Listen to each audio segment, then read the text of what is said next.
자, 2번 문제를 살펴보면요. 2번 문제는 상업용 주방 자동 소화 장치의 대상과 설치 기준. 대상이 새로 생겼기 때문에 이거 이제 중요하다라고 이제 판단이 되는데요.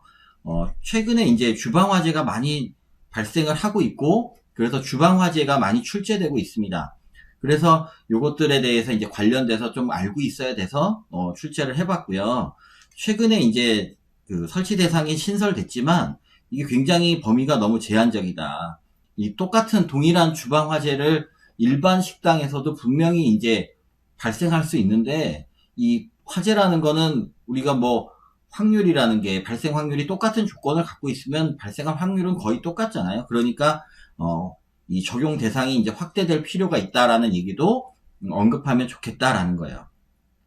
그래서 이제 답안을 어떻게 구성할 거냐. 물어본 게 상업용 주방 자동 소화 장치의 대상과 설치 기준이니까, 먼저 대상과 설치 기준은 여기 본론에 있어요. 이렇게 있는데 개요와 결론을 넣었는데 10점짜리니까 사실 둘 다 안 넣어도 돼요.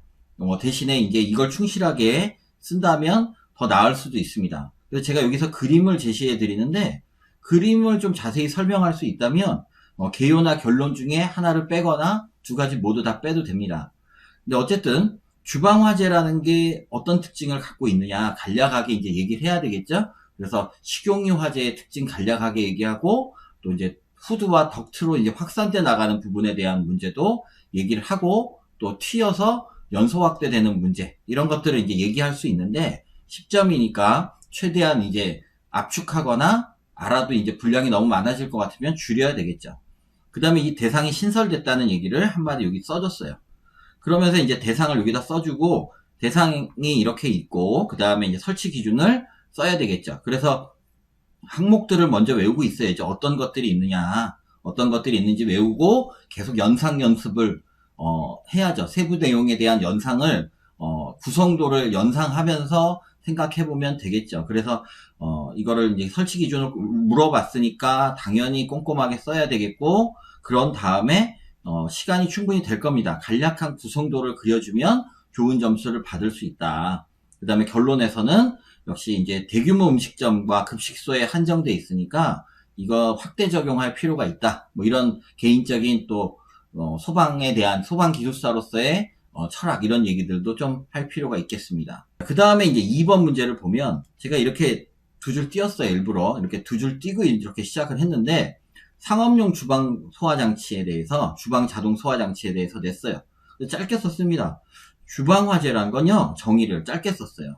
식용유에 의한 조리기구 화재인데 이게 덕트 내부로 확대될 수도 있으니까 배기 덕트의 화재도 포함한다라고 이제 쓴 거고, 최근에 설치 대상이 신설됐다 이랬어요.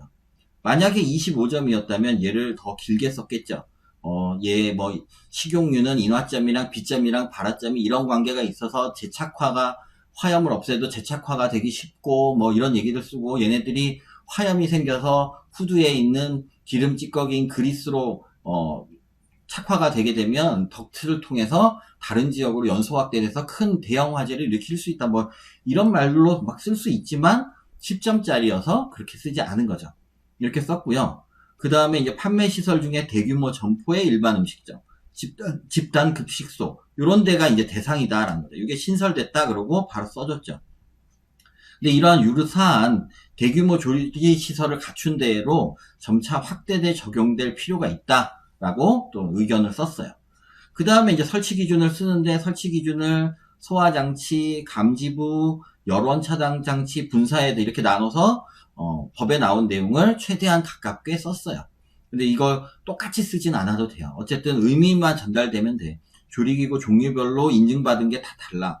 그래서 그 인증받은 매뉴얼에 따라서 설치해야 되고, 인증받은 높이랑 위치에 설치해야 되고, 열원 차단 장치가 뭐 문제가 있는지 볼 수 있게 상시 확인 점검 가능하게 설치하고, 후드에 설치하는 경우에는 가장 긴 변까지, 그 다음에 이제 뒤에 덕트에 설치하는 경우에는 성능 인증 받은 길이 이내로 설치한다, 이렇게 돼 있는데, 제가 여기 하나 예시 그림을 세이프 리더라는 데서 갖고 왔어요.